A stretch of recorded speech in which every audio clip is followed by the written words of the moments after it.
Hello everyone, it's the silly one again, back with a bit more BattleTech CCG, and this time it's the final part of the Crusade expansion tier list I've been working my way through, which is the Inner Sphere mechs and units, and they got an awful lot.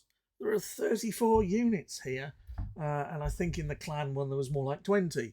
And as ever, the inner sphere seemed to get more and more and more and more and more, and the clan get less and less and less and less and less. But hey ho, it doesn't matter if they get more. If it's rubbish, it's still rubbish, whether you've got lots of it or less of it. But if it's gold and there's lots of that, then obviously we're in a winning situation. Okay, so he says, with so many screens flying around, let's start with the first one on the list, which is the Annihilator. This is an Inner Sphere clan heavy. It's a slow mech. It's reasonably durable at 3-7, but when you look at most of the other compatriots in the heavy or the assault mech class, then 3-7 seems a little light. Compare it, for example, to the Man of War of Clan at 3-7, but it's a medium and 80 tons instead of the 100 tons here, and one or two of the other Inner Sphere things as well. So it just feels a little weak. It has a damage of 6, which is reasonably respectable, but it doesn't hit that wonderful 7 that we like. And it costs 6, so 6 damage for 6 resources. Yeah, not too shabby. It has an L and M buyout of 4 each, which is quite heavy.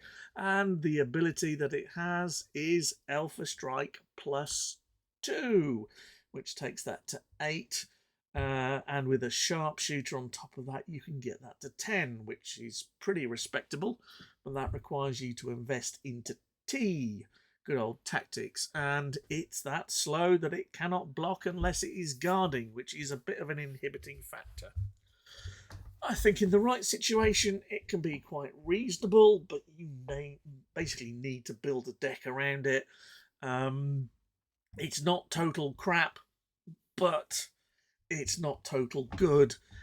It's it's bottom end of C, top end of D, somewhere in there. Maybe I'm feeling a bit generous. Would I normally play it? Would I play it in draft? I'm going to stick it in D for the moment. I might move it. We'll see. Okay. Uh, Next up, we have the Avatar. And I quite like and I quite loathe this mech, and I'll explain why. It's a Karita slow, it's a missile platform, it's a 280, but it's got missile 4, which is pretty respectable, to be honest. Let's face it, if you roll the right numbers, you can get 12 out of that, which is no shakes. The problem is that it's 5 with assembly and tactics, and you want to play munitions to get your die rolls up. However, if you are playing AMT, and Kurita does has the opportunity to do that, 4 missiles is still nothing to be sniffed at. And if you drew this in draft, where you're more likely to play slightly more assets and have a slightly less optimized deck, for 5 cost, it's actually not a bad draft unit. Um, you don't see many of them in constructed because of the munitions buyout. But in draft, they're quite decent. I think you need to add stuff to it in order to build it. Is it B? Is it C? Is it B? Is it C? I'm being nasty today. I'm being quite harsh. I'm going to go C. It could make bottom end of B from that draft perspective. Okie dokie. Next up, the Black Hawk. Note that this is an Inner Sphere and one of the first Omnis around. And if you had theoretically an ARDC deck, because that allows you to combine Clan and Inner Sphere, you could Omni Mech Pod cache this from a normal Black Hawk D into this version. The only problem with that is that I think it requires you to play practically every asset available. Actually, you don't need politics, but you need a 4-asset deck, and it's going to be practically impossible to do. It's a 284 medium speed, so a medium 2.8 is pretty strong. And it has an overheat 3+3 and a jump ability, which is quite nice. It can do 7 damage, which is great. However, it's a 7 cost and it's got munitions, assembly, and tactics buyout, which kind of hurt it a lot. Um, it's okay. You probably wouldn't have it in a deck at 7 cost because it's too much. If you had it in draft, then you might think, 7 attack for 4, 7 resources for 4 is not great, but the overheat kind of compensates for that, and the fact that with 2 armor, yeah, I know heat and armor, it's not thematic, but you take 1 structure damage from it for an overheat on its own to kill a resource. It's possibly playable. It's probably a bit expensive. Would I play it over the Avatar if I'm playing AMNT? Probably not. Probably play the Avatar. But hey ho, it's reasonable. It's not great by a long chalk. You can make cases for it to go into whichever category down in C and D. I'm going to put it in C for the moment. Next up, we have its kid brother, one of the other Black Hawks, the BHKUOC, which again is 2-8 and at medium speed. That's pretty good. 4 cost, that's not bad again because it does 3 damage. It has jump and long range. And you know what? If this didn't have a munitions buyout, it would probably feature in more decks than it actually is. The munitions buyout for Innisphere kills it. It's arguably a bit better than its brother because you can bring it out earlier. If this was in a draft deck, you'd probably put that in, but you'd put it in thinking 4 costs for 3 attack, long range, and jump. I'm quite happy with that. It's pretty durable at medium speed, whereas its big brother, um, it's a bit too expensive. Okie dokie. Next up, we have the Black Watch. Another great Innisphere slow mech. This one is 3-9. It's a 5 for 1, which gets you to 6 when you compare it to the Annihilator, and it has C3. The huge disadvantage here is the C3 synergy. All the C3 mechs you want to play are A&T, and this not only does it have a munitions buyout, it has quite a hefty one at 3 and 7 cost, and you just think, for my money, do I actually want to put something else in there instead? It's expensive. It's durable. I'm not getting all the bang for my buck. I'm not getting my C3 bonus potentially, and that C3 bonus probably comes across into draft as well. So I'm sorry, it's going in the D tier. I'd rather build a deck around the Annihilator than I would trying to put a Black Watch on the table, regardless of whether I like it or not. Next up, the another Blackjack. Blackjack seems to have the record for the most Innisphere variants available. There's literally, well, it's not quite hundreds of them, but there's literally 4 or 5 of them, of which this is the St. Ives, if I remember rightly. Yeah, St. Ives Davian crossover one. It's a 163, which is pretty reasonable. With jump, and they all have jump, and it costs 3 assembly. So if you're playing a slowish low cost swarm, it's possibly useful. Where this one comes into its own when compared to a number of the other blackjacks, which is something like often overheat 1+1, is that this actually, although it has an overheat 3, it actually does 2 damage on top of it. So you can get 5 out of this. And it's got jump like all the other Black Hawks. So you might decide that this is pretty reasonable. If you drew it in draft, then definitely consider putting it in a deck. The trouble is really that for Innisphere at 3 cost, then should you pick the Zeus instead at 4, which is a 2/7? Or do you think about something like your Centurion at 162L for 2? And at 3 cost, you think, should I play this? Should I play my Hatchet Man? If you think about the Hatchet Man, it's a 162 overheat 1+1 Hatchet one. It just feels a little short. It just feels that there are better options available to it. It's playable. I'd play it over the Black Hawk. I might play it over the the baby Black Hawk. Want to play it over the Avatar? Maybe. It's 3 cost, not 5 cost. I think you have to look at your deck. And surprise, surprise, another blackjack. God, how many of these are there? It's at 1/7. Interesting. There's an extra structure in there, unlike all the other blackjacks. I'm guess this is because of the sacrifice damage and the fact that it now has jump, which is normally the case, but this version has missile 2. It's a 2A, 2M. Okay, so at least the munitions has some sort of synergy, but most Inner Sphere decks just play A and T anyway. If you play N, A, M, and T, then it's reasonable. The 7 makes it a bit more durable on the structure, and the fact that it's got 1 damage, which means you can put a retrofitted missile rack on it, makes it interesting. Are you going to play it? Are you going to play missiles? I'm still not convinced. Do I prefer it over its the Davian St Ives variation? Probably not. You know, who plays missiles these days is probably the better thing. If I'd drawn it in draft and I'm playing AMT, I'm going to be reasonably happy with that.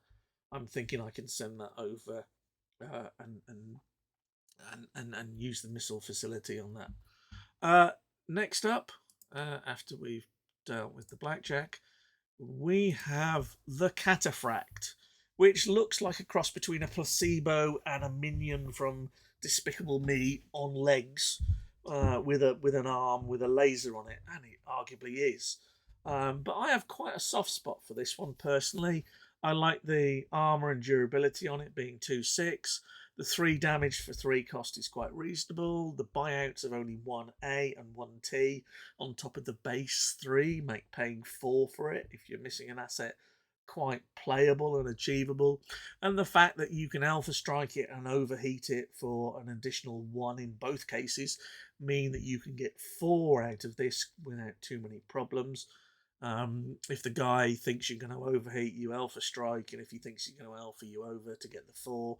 And that combined with some of the other Liao mechs, like the little Vindicator, for example, or any mech that does 3, gives you a magic 7 early on in the game. If you think you go 1 and a mech, 2 and a mech, 3 and a mech, that 3 is this Cataphract, and you've probably got a Vindicator out before that. You can go resource hunting, or you can hit the pile for 7 and select the overheat and alpha strike options accordingly.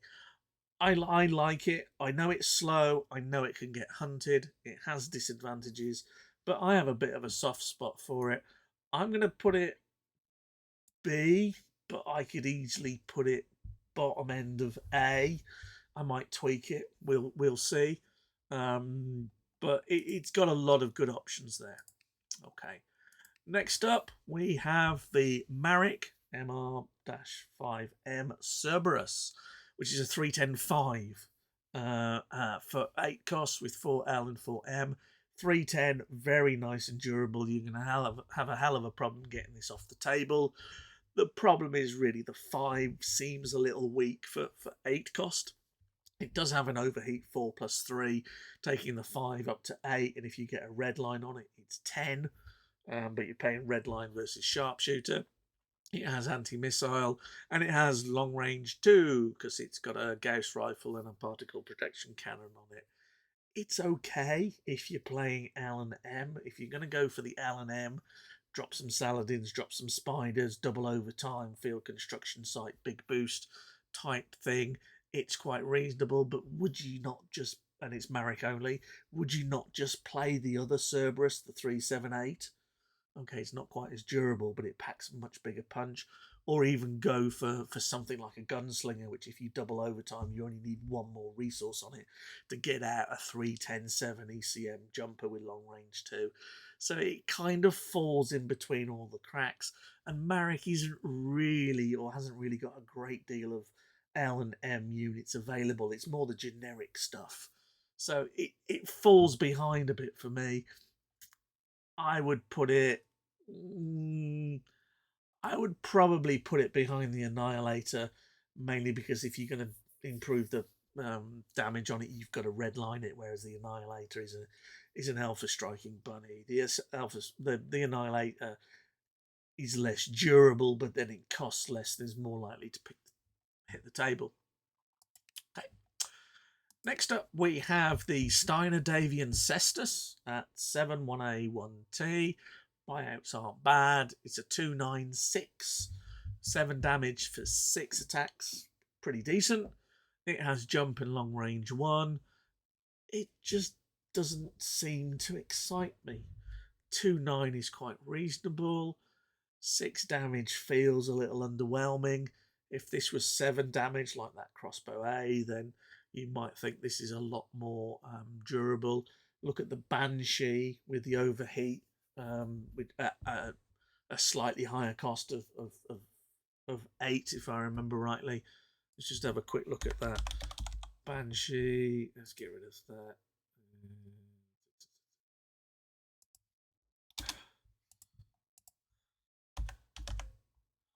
Oh, what's going on with my filtering? Let's look at this Banshee, which is a 395 overheat 4+3. And then you look at the Cestus with a 6 damage, and you think maybe I want my Banshee. 3-9 instead of 2-9 makes a lot of difference. It's playable, but at 7, it's a bit expensive. Is it better than the Black Hawk? Probably not. Is it better than the Annihilator? Maybe. If you're running A and T, I'm going to stick it at the end of C, which basically means you need to be able to deck around it. Okay. Cestus? No. Champion. The wonderful mushroom. This is a Comstar only medium mech, which is quite good. It's a 2/4/2, but it does overheat 1 for 2 additional damage. That's quite nice because the armor absorbs the overheat and you can get 4 damage out of it for 3 cost. That's quite reasonable. The fact that it's medium as well isn't that bad. And there are a lot of Comstar mechs, things like the Lancelot, for example, Black Knight, that do overheat, so you can probably put this in and theme around it. It's A and T only, which is quite nice. Is it playable? Yes. It just feels a touch frail with only 4 structure. If you got 5 structure on it, I'd love it, but it is what it is. I'm probably going to drop that in probably the bottom end of B. Maybe I should promote my avatar because of that. Maybe I should do that, for example. We shall see. The champion's reasonable. You can do stuff with it. Okay. Next up, we have the Liao Charger, and there are 2 in the Crusade set. This is a big, beefy 5 no asset buyout, 393, which is pretty durable. Okay, it's slow, but it alphas for 2, and with a sharpshooter on it, it's got the magic 7. And the fact that it actually has no buyouts means that you can invest into other assets. You might, for example, consider something like good old Earthworks, which, although it gives you assembly, it has a politics buyout. And because the Charger has no buyout on it, you could easily run a P and T deck, for example, with Liao. It's got a lot of subterfuge in it, so politics is quite prevalent. And this has tap reveal the mech if it's within 2 construction counters of being completed, which has got some nice synergy. And because the Charger is an 80-tonner, you can use the... where are we? I've got to find it now. Too many windows. L cost assault mech specialists, which is tap, put 2 counters on a mech of 80 tons for free. So with 1 resource on the table, you can go tap, 1 counter on the Charger, 2 with assault mech specialist, and then get the buyout with Earthworks, and all of a sudden you've got the Charger out very early in the game. And at 3-9, it's going to stick around. So you kind of have to build a deck around it, but it's actually not that bad. I'm going to pop it in the B tier, and I'm going to give my favourite Cataphract a bit of a promotion, and I'm going to pop the Charger in the B tier. It might even make the bottom end of A because of it. Right, next up, let's get rid of that charger. Next up, we have its baby brother, and it is its baby brother because it's a 1-3 instead of a 3-9, and it's got one attack and it overheats a 1+1. But the huge benefit here is that it costs nothing if you've got politics, and it's a Lao mech. So the chances are that, there's a good chance that that's going to run politics.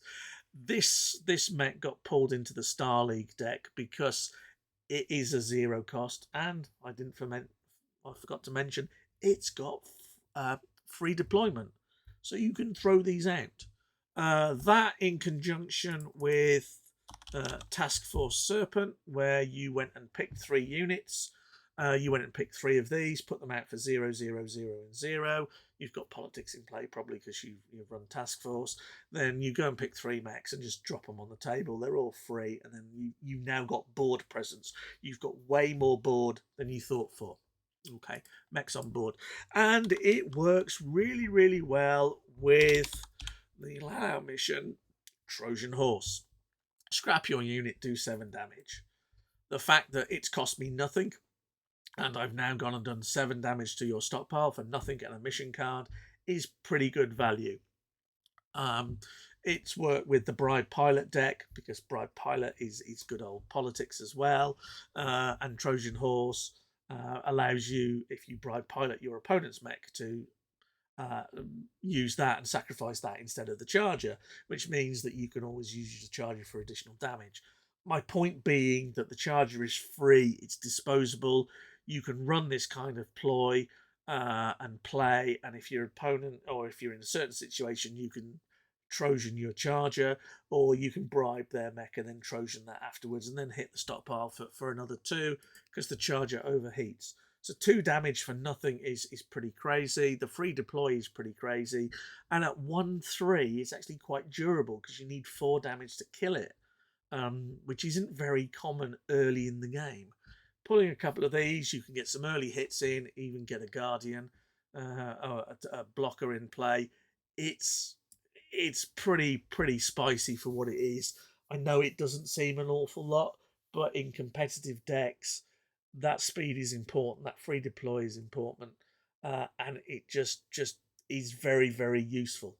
That Star League deck that used this and the Hollander, which I'll get onto in a minute or two, as free deploy units, was broken as hell. Is probably the way to describe it, which is why Star League got removed, and its synergy with Task Force Serpent is just crazy.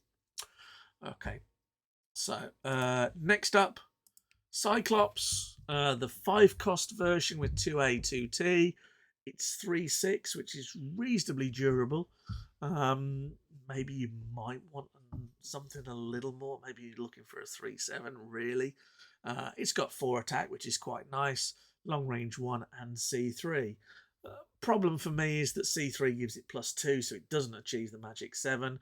Not that you're going to attack on its own. And from there, at 5 cost, it kind of falls between a couple of stools, really. It doesn't jump like a lot of the other C3 mechs, and I know that the Owens didn't jump, or shouldn't have had jump on it, but the fact that it was revised with that, here's your original Owens with jump, here's your other Owens without it. But people use that because it works well with risky combat jump. This doesn't jump, and that's an issue. It's 5 cost, it's slow, it's huntable. Would you prefer maybe the blackjack? Pros and cons. If you drew it in draft, a 3/6/4 for 5 isn't the end of the world, but you just feel I should be getting a bit more with this for my money. So it's kind of there at sea. Whether the blackjack is better, I'm not sure. People don't run the missile boats, etc., etc. So next up, we have the Enfield, which is Davian. It's a 1/7/4 Alpha 1. Okay, the Alpha you probably prefer to be overheat, but a 1/7/4 is nothing really to be sniffed at medium speed for 4. That's quite nice. The trouble is, one munitions buyout, paying 5 for it's a bit painful. And at 4 cost, there are probably better mechs. Um, if it didn't have the munitions buyout, I would suggest it probably went in a lot of Davian decks. But with that in place, it kind of hurts it a bit. If you drew it in draft, it's pretty good value.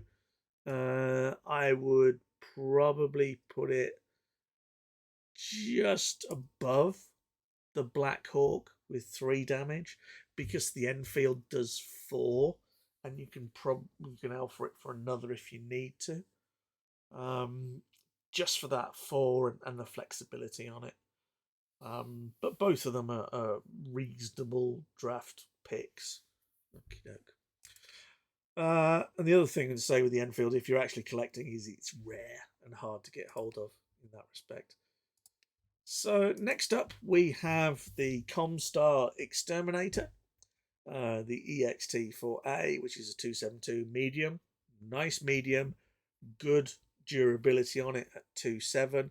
It's got an overheat of 1 and a jump, which is again quite nice. 3 cost with 2 munitions buyout. Comstar don't really have a lot of munitions mechs, which is a bit of a shame, really. The other Exterminator at 373 anti-missile, assembly and munitions. Where is it? Let me just... Where are we? This one, jump and anti-missile, is quite nice. That would go in a lot of decks at 3 cost if it didn't have the munitions buyout. This one is pretty much the same. And just while we're here, for comparison, if you look at the Night Sky at medium, 272, overheat 3+1 for 2, and then you compare it to the Exterminator at 373 A&M, everyone picks the Night Sky. And I think it just actually proves that the Night Sky probably should have been a 3 buyout, the revised version that is, not this one, which is a straight 4. Jumping hand to hand, it probably should have been a 3 with some asset buyouts on it. Maybe it's a 172 overheat 1+1, but it is what it is. They made the decision. I quite like this. I think it's quite nice and durable and fills that medium speed gap. The fact that it's got munitions in it is a pain in the backside. If you drew this in draft, you'd be quite happy, and you'd probably play it. If you're playing munitions, you'd probably play it in front of a number of the other mechs we've got on here. I'm going to drop it in there. I find the Black Hawk maybe a bit better at that point. Maybe the Enfield for an extra cost and 2 damage on it, less the overheat, is preferable. Next up, we have the 363 3A Firestarter, and here we have a great bit of not controversy but design question marks. So this is a 363 overheat 3+1. Okay, and then we go back to our blackjack, which I've got to find because I've been deleting them now to take them off, which is a 363 overheat 3+2, and they cost the same amount. Okay, so let me just put this in. Here's the blackjack, 363 overheat 3+2 jump 338, and it's slow. And the Firestarter is overheat 163. It's an overheat 3-1, so you lose 1 damage on the overheat. It's still got jump. It's 3-3A, but it's medium. And instead of being Davian and Ives, it's Marek. The medium speed bracket is quite a big boost. So for an overheat of 1 extra less damage, you're getting a speed boost, which allows you to block an awful lot. So this thing is very keenly priced. It gets to 4 damage with the overheat, which is really nice for our 3 cost mechs. And it's medium, which means that arguably I've got to stick it in front of my Cataphract, even though I like my Cataphract. Yeah, fair enough. I'm happy to put it there. It's good value at 3. Why am I not putting my Exterminator up there? Because it does 1 less damage. Why am I not putting my Enfield there? It's got a munitions buyout. Why am I not putting the Black Hawk there? It's got the munitions buyout. The champion is a lot weaker at 2.4 instead of 1.6. So that's kind of it's kind of they've put all the options into the mix and they're dotted around, and that's the one with the best set of options given gameplay, and some of the others aren't quite as good, and that's what moves it from an A into a B.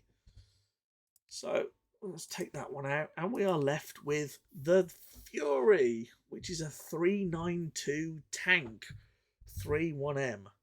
And the problem with this is it's a vehicle.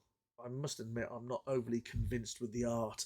It looks like the guys from Borderlands have had a field day on the original artwork and cartoonized it. I don't know. It doesn't rub my rhubarb, as we would say. Okay. So 3 cost for 2 damage is okay. But do I want to spend 3 cost on a vehicle that actually might just die next turn? And there are plenty of cards that do that, not just good old mechs. You know, things like Comguard Response Team. If you've got +4, you can put 1 on each of 4 units and make the guy roll. You can play Desk Commando Sabotage and do 2 structure to everything and make the die roll. And therefore, you have to ask yourself with any vehicle is it worth the money? Is it worth paying those resources for something that might even get to attack, might even get to block, and just dies in a big ball of fire at the end of it? 3 is roughly my limit on this. I think if I drew this in draft, I might consider it. If I was playing a munitions based deck, you know, something like strategic bombardment and stuff like that, it's slow. I probably wouldn't consider it. It's got long range 1, but that's it. So I'm doing 2 damage all the time. I would put it in there. I think I might consider it in a draft deck above a couple of these, but that's quite, you know, quite reduced. Okay, I appear to have a Goshawk from Steel Viper on my list, which I'm just going to chuck out and leave for the moment. The Fury I'm getting rid of. Oh, come on, Lackey, get rid of it. Next up, we have the Grand Crusader. 390, Comstar unit with A, M, and T. 3 cost on each of those buyouts and a 7 cost overall. So what do I get for my money? I get 3 missiles and an overheat 5+4. Is it going to hit the table? Am I going to get this on the table? Missile 3 is okay. Overheat 5+4 is going to dent it. It gets 4 attack. I can't do much with the missiles. It's expensive. It's slow. It's a slow missile boat. It's down here. It might even be. It's probably worse than the Black Watch. I really don't like that at all. It's too expensive. It's slow. It doesn't do enough. Okay. Hollander. 04211L, long range 1, free deploy, Steiner medium mech. It's gold. Like the Charger, it's a free deploy. Like the Charger, it takes 4 to kill it, which is hard early on. It has 2 damage, arguably like the Charger because the Charger overheats, although the Charger has armor, so that bounces off that. And it has long range 1 as well. It's a logistics guy, which very often works well with free deploy. It's durable. You could put this out on the first turn and drop a logistics, and it's on the table. And your opponent has got something to deal with. It's widely used in the Star League type decks of free deploy and stuff. It's gold. It's got to be up there in the S tier category in the right deck. Okay. Next up, Huron Warrior, which looks like some sort of weird guy who's embraced their inner crab, and by that I mean the crustacean, not the mech, with this massive, great big shoulder piece over the top. It does look like somebody's had an accident with a sun lounger stroke brolly, and it's stuck in their back. It's a 183 Marek medium for 4 costs with 2 A and T. So the buyouts are good with A and T. It's medium for 4 with a 1-8, which is really durable. And we can bump that 3 to the magic 4 with an overheat 1 and a long range. At medium speed, this is pretty tough to deal with. It's a 9 9 damage to deal with it unless it overheats. You can look at it as a 084 if you want, because you're always going to overheat it. Maybe the case. But you can't rely on your opponent to do that. It's really good. It's really strong. You would put this in a draft deck. This could easily go in a constructed deck. It's probably there above the Firestarter, I think, just because of that extra durability. Okay, there's my Huron Warrior. I appear to have acquired a Kraken, which again I'm going to ignore, and head over to the Nexus, which is a Comstar Fasty 11A 022 fast. It has jumping anti-missile, which is fine. The trouble with this thing is it pales in comparison to its mongoloid big brother, the Mongoose, which is 1-3A. Let's face it, I'm going to be playing Assembly. If I haven't got Assembly to start off, I'm probably screwed anyway. And it's a 1-3-2, which gives it 1 armor all the time and 2. Okay, I don't get anti-missile and I don't get jump. It's usable. If you pulled it in draft, fine. If you're going for constructed, most people are going to go with the Mongoose instead for that. It's okay. It fills a role, but the Mongoose fills it better, if that makes sense. As I said, if you pulled it in draft and you're expecting your opponent to have Dasher, it kills a Dasher at least, which is pretty decent. I'm going to drop it in. Is it end of B, start C? It's end of B because arguably it's playable. Okay. Right, stomping through this lot. The Perseus. I remember this little thing from a tournament in Cardiff where a guy called Glenn Few played a Marek missile deck at me with Apollos and this thing. 292, so 2 damage on that, but it has missile 3. The ECM is really nice, making it effectively a 3/9. It's a 7 cost 3T. So if you go in with a missile deck, you've got scope in there. The tactics buyout means you can play mission cards, so it works. 7 resources for 2 attack and 3 missiles is a bit on the edge. The average missile roll comes to 1, so effectively it's a 395, but you can deal to the stockpile. It's a bit iffy. You can retrofit it, yes. You can put targeting ace on it. It's expensive at 7. I personally am not a great fan of it, although it did give me a lot of problems in that tournament. And one of these days I'll go through the tournament report, which I still have, and explain how I deal with it, and what the guy did to really shaft me up until one point. And I managed to scrape a win in that, and then after that everything seemed to work like a charm, and I went on and won the tournament. I don't think I lost a match after that all day, but there you go. I'm putting it in the bottom ranks down here.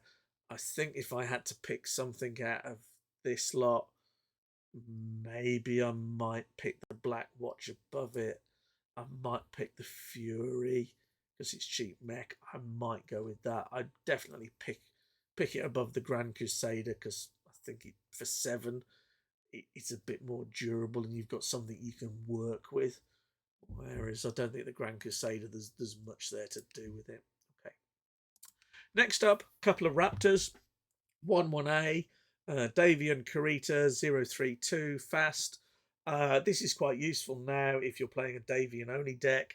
It fills the gap left by the Mongoose. It gives you a fast turn 1 blocker to deter the Dasher Prime, or at least stop or trade with the Dasher Prime. And the assembly buyout works quite well.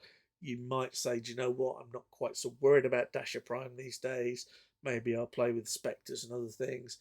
But at least it's useful and it fulfills a role. It's a bit more durable than the Nexus. So I'm going to drop it in above the Nexus. Okay. There is a second variant, and this is the Kurita variant, whereas the other one was basically the Davian Kurita variant. And this is a 03211M. So obviously they're trying to push Kurita playing M. And if you look at that, there are Kurita mechs with munitions. The day. Oh, I can never remember them. The Dayq, the Demo, and they're trying to obviously push these. This one I find a bit expensive. This one is a bit more playable. And then obviously that comes in with some of the other things like the Dest Commando Sabotage type activity. So I'm guessing it fulfills a role. I think because munitions is less prevalent, the other one is arguably more likely to be on the board. If you drew it in draft, you'd probably play it. Is it better than the Nexus? No. And the reason is the munitions buyout. Okay. Next up, we have the Rhino. And another slightly iffy, in my opinion, drawing, or at least if they've scanned it or converted it across, it doesn't seem to have come through. It's a 5-1L cost inner sphere slow tank with 3 armor and 11 structure and 3 missiles, which is okay in itself, but paying 5 cost for something where you roll a 5 or a 6 on the first turn and it dies horribly is quite expensive, and arguably not the kind of thing that you really want. I'm going to put it in here. I'm not paying that amount for that kind of potential mess up. Okay. And likewise, we have Rommel. Now, Rommel is a bit more interesting because it's a 3 cost 273. Yes, it's still slow. It's got 1L and 1M against it. It's a little better than some of the others, but realistically, when you compare it to something like the Shrek 334 for 2, then the Rommel seems a little underpowered. Okay, it can alpha, but it's a bit better than, where was our Fury? Is it better than our Fury? A 392 versus a 27313. You've got an L buyout on it. I think because you can get more damage out of it, it's better than a Fury. So I'm going to stick it there. Better than the Fury. Okay. Right. Next up, the incredibly unbalanced glass cannon, if ever there was one, SRM carrier. 2 armor, 1 structure, 10 damage. It has Narc. Yay. How exciting is that? And for those of you that are into missiles, yes, it's got 54 LRMs, or is it SRMs? It's SRMs, obviously. And it has no missile capacity at all. All of those 54 have been converted into 10 raw damage that you must pay 7 for 2M and 2T. It's expensive. It is expensive. However, there is the possibility that you can get this on the table. You can play inside job on it and unopposed and do 20 damage, providing you are in a winning position and your opponent cannot actually attack it or do damage to it. So you can build a deck around it. I know Peter Tremco has. I'm not that excited about it. Can I put it in front of the Annihilator? Can I put it in here? I don't think it's any better than the Annihilator. I don't think it's any better than the Cerberus in the fact that you've got to build decks around them in order to make them work. Yes, it kills whatever is going to be in front of it, but it is a one-trick total explosion on the battlefield before it dies horribly. And to pay 7 cost to kill something, arguably all it needs is a dasher. 3 damage to kill it, and pay 2 costs for a dasher to kill the 7 that you've invested in your SRM carrier. Not good value. Or even 1 structure damage from something else will kill it. It's as frail as hell. So yeah, you might be able to have some fun with it. But apart from that, I'm not sure I'd even put that in a draft deck. I might, but you never know. But okay, next up, Star Slayer. This is the rare one actually I was thinking about. It's a Steiner 373 overheat 1+1 jump for cost 2A 2T. And you think, okay, that's quite nice. It's medium speed. And then, well, I've got an overheat 1+1 and jump, which isn't too bad. But then when you compare it to the Enfield, and although the Enfield is a common unit, okay, it hasn't quite got the same buyouts, but it does 4 damage. It's Davian only. This is maybe better because it's A and T. But then you compare it to the Huron Warrior, which still does 4. Here we go. A 183 overheat 1+1, whereas this is a 173, and you're paying 4 for each. In fact, they've got exactly the same costs. All right. Oh, there's 1T extra buyout on the Huron Warrior, and it's Steiner. And you think, well, wouldn't I rather have the Huron Warrior, really? Especially in draft. You might make a case to play this in the medium bracket um, on your Davian deck. Is it better than the Enfield? Probably not. Although this is Steiner, sorry. Is it better than the Black Hawk? Probably not. Probably better than the Exterminator because you've got the 3 damage instead of the 2, although you're paying 1 extra for it. So it's okay. It's never going to change the world. Okay. Next up, the Lau Striker, or Lau Steiner Striker. 3 armor, 8 structure, so nice and durable. 6 cost for 5 damage. No other options. It's pretty solid. 6 with no asset is quite nice. 6 is a bit expensive.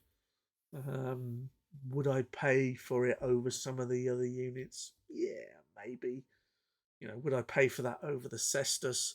6 for a 3/8 instead of a 2/9. It's practically the same.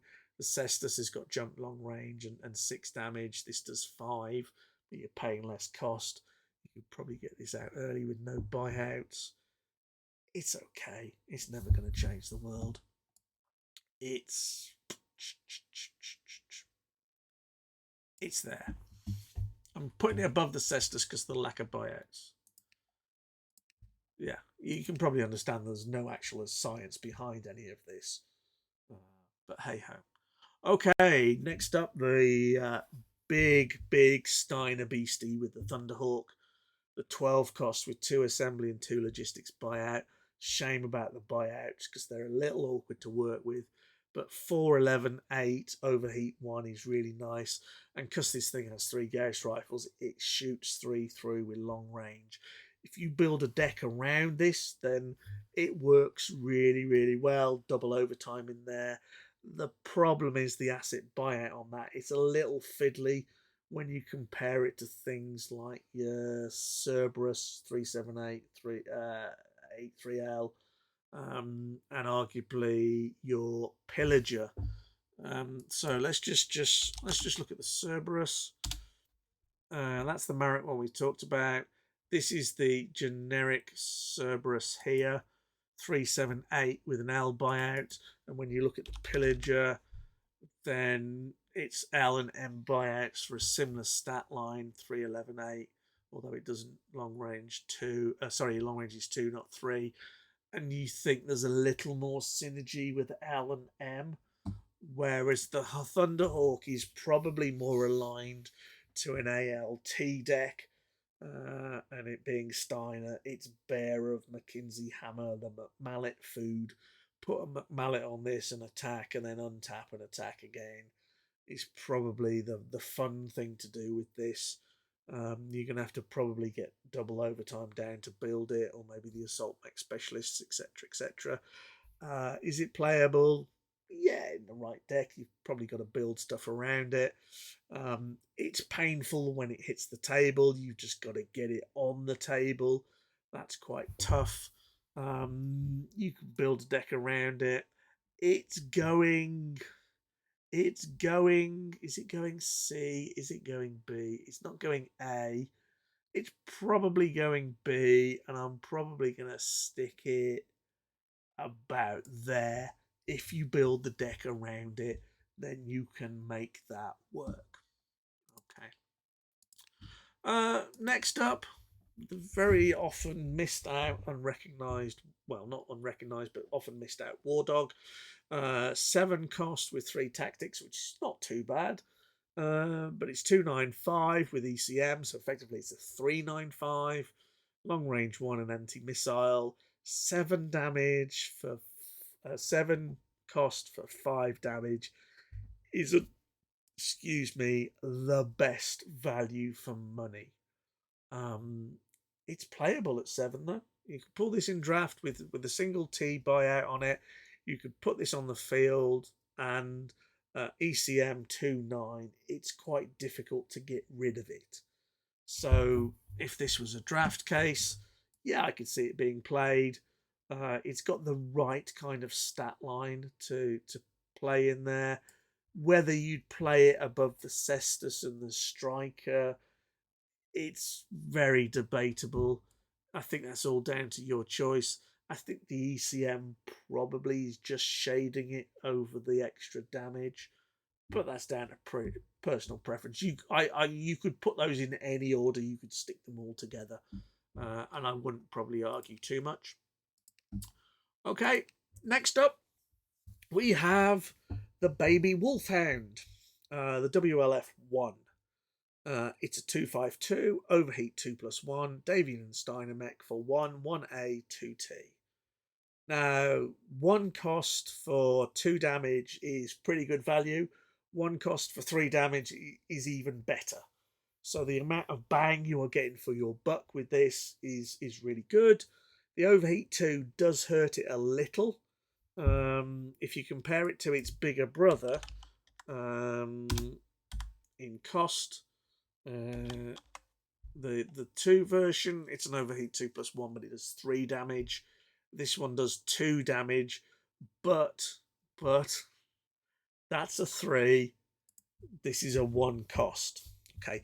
The only problem with this is it's got A and T buyouts, which is how they're moderating this, I suspect, because you can't go A, put a counter on this, out it comes next turn because of the T buyout. So you need to have A and T reasonably reliable. But on that second turn, you could just pay the T off and away you go. Or you could pop a couple of these on the table or follow up another mech with these. So actually, they're never going to come out first turn, which is a disadvantage. However, the amount of bang you get for your buck on this and the fact that it's a 1 cost allows you to come up with quite a medium-ish swarm type thing where you're chucking these out really cheap and you can get a fair bit of damage out of them. They're not quite as durable at 1.5, but you've got to pay your money somewhere. This definitely is in the A category because of what you get for what you put in. Okay. And finally, for today's wonderful conclusion of Crusade card review, we have the 2-2M Lao Marek Zukov tank, which is a 272. Now, Alpha 2 on top of that, you can get 4 out of it. At 2 cost, it hits you might actually pay the money on this to buy this out. It's actually playable, I think. At 2 cost, and if you get 4 damage out of it for 2 cost, that's not bad. At 2/7, it could stick around, just depends on the die rolls. And if somebody attacked it, you alpha dicted 4 to them, and they didn't kill it, but you rolled a 6 and scrapped it, you wouldn't feel too aggrieved because for 2 resources, I've done 4 damage. So of all the mechs, of all the units that are available in Crusade, I know I've stuck them all down the bottom here in the D category. This one actually stands a chance of getting on the board. I'm going to put it in. I'm going to put it there. Nah, I'm going to put it after the blackjack because they're both slow. Okay, this is more durable. That missile boat, maybe I'll move it after the missile boat, something like that. Um, but as I said, it's quite durable. It sticks around, and you know, if you don't roll a 5 or a 6, and I know I've said about the others, the trouble with the others is that if you pay 5 resources and roll a 6, it's crap.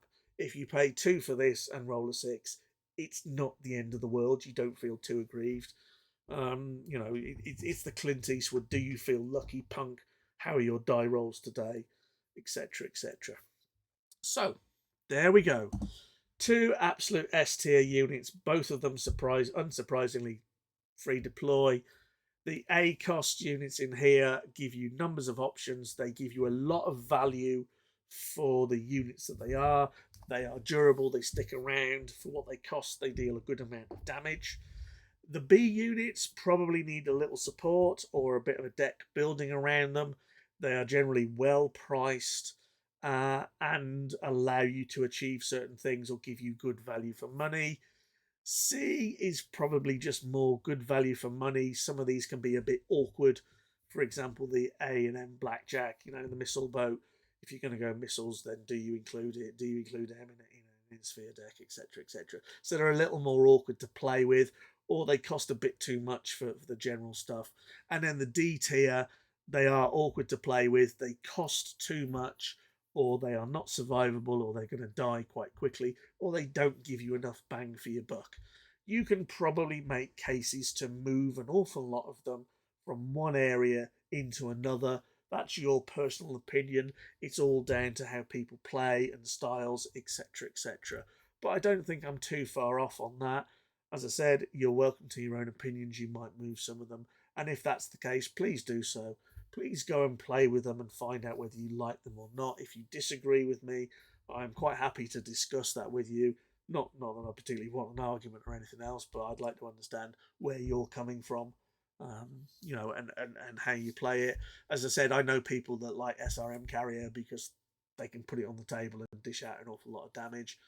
That's fine. 10 damage for 7 cost is pretty reasonable, but it's as frail as hell, and anyone that's got any awareness of the game is going to try and deal with that beforehand, probably by sacrificing something that's a lot lower cost, and effectively you're not having an effectively your resources for what you do with them and how you win the game is hurt because of that. But it doesn't mean you can't just have fun and then smack the hell out of something, totally obliterate a hussar with an SRM carrier, and watch the other guy cry. Yeah, right. So anyway, that's my tier list for Crusade completed. I've done all the mechs, clan and inner sphere. I've done all the pilots and uniques, all the mission cards, and all the command cards. So once I've got this published and shared, I'm going to hopefully put the whole lot together on YouTube and have one big pack, which is the entire expansion reviewed and tier listed. So thank you for listening. If you like what you hear, please hit the follow button. If you are on Twitch, or the like button stroke subscribe stuff if you are on YouTube. So when I go live again, you'll get a notification, or when there's new content, you'll get that as well, which saves you having to constantly spam my page and refresh it and do that. No one wants to do that. You don't want to look at my stuff. So anyway, that's that. That's done.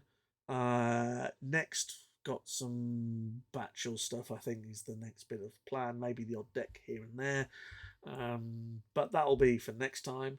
So in the interim period, I will wish you all well. I hope you stay safe. Look after yourselves. It's a big bad world out there. See you soon, he says, trying to find his mouse. Where's me button gone? Yeah, now I'll see you soon. Take care.